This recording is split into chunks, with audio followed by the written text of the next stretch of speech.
by Ali Makbul. BBC News image copyright Reuters image caption President Donald Trump is on a five-nation tour of Asia. First, Donald Trump insulted North Korea's Kim Jong-un, then, hours later, said he hoped the two could be friends in the future.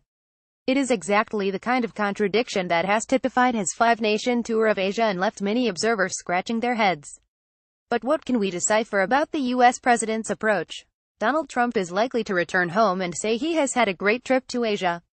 There are some in the region who may agree that it has been of massive benefit, but not necessarily to America. The U.S. president has certainly been treated like a king everywhere he has gone, and it is obvious that he loves being feted and flattered, perhaps especially now, given all the criticism back home. In a foreign land, it is clear that if you treat him like royalty, he will behave like a polite guest. He has steered clear of nasty, uncomfortable things like human rights and democracy. Of course, we know that it does not take much for the statesman-like conduct to fall away if the bear is poked. Image copyright Getty Images image caption Mr. Trump appeared to be keen to curry favor with Xi Jinping right when North Korea taunted the U.S. president, calling him again, as it has done in the past, a dotard. He could not help but react, suggesting Kim Jong-un was short and fat. It may just be that the other leaders of this region are immaculate hosts, but there has been a strong sense during his trip that they have worked out not only how to avoid provoking him, but precisely how to disarm him through flattery. Japanese Prime Minister Shinzo Abe said Donald Trump was his favorite guy to play golf with. South Korea's President Moon told the U.S. president he was already making America great, and at the National Assembly in Seoul he was introduced as leader of the world. One-way traffic. But after the splendor of his welcomes, he stood next to the Vietnamese president and did not talk about freedom of speech and the imprisonment of activists and bloggers.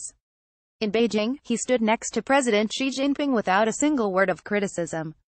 But his visit to China stands out to me as the most telling leg of this trip. It was the one place where things went a little differently for Mr. Trump.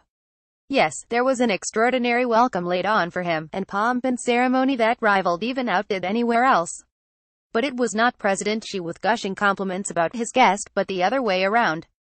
Media playback is unsupported on your device. Media caption China President Trump versus candidate Trump. Mr. Trump played a video of his granddaughter singing in Mandarin. He called Xi Jinping a very special man and told the Chinese president his people were very proud of him.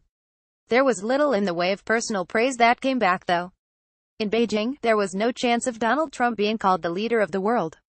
The U.S. president may point to the next part of his trip, in Da Nang, Vietnam, when he was at his most vociferous, and say that that is where he told President Xi who was boss. At the APEC summit, without naming China specifically, he criticized those in the region who had engaged in unfair trading practices and said that America would no longer be taken advantage of. His speech was of bombastic bites that will allow him to go back to the States and say he is following through on his vision of America first. Stepping up. But what was fascinating was what followed. A little later, President Xi took to the same stage at the summit. He talked of the future, of innovation, technology, climate change, and of a vision of the region moving forward together. In the past, the very talking points that might have been expected of a U.S. president. That, perhaps, is the flaw of America first.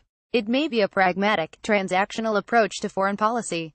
There is no time wasted on trying to impart American values, or improve societies. It is all about the deal. But that allows others to assume the leadership role, and for many in this region the concern is that that can only mean a more dominant, self-confident, even arrogant China.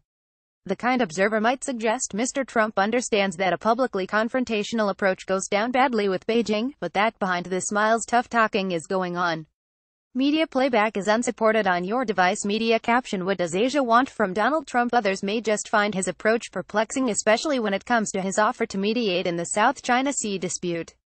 Even though the U.S. has taken no position in the row, it has insisted on the right to freedom of navigation in the face of Chinese displeasure. Strategically, there does not appear to be any circumstance under which the U.S. would want China to militarily dominate this particular theater. But is President Trump suggesting that compromise is possible, or is it another example of Trump's America abandoning the country's traditional influence and priorities in this region? We do know that China cannot come close to matching the U.S. in terms of military might. But is that fact enough to ensure that America retains its sphere of influence, or is America first, and indeed this tour of Asia, ushering in an era of China stepping up?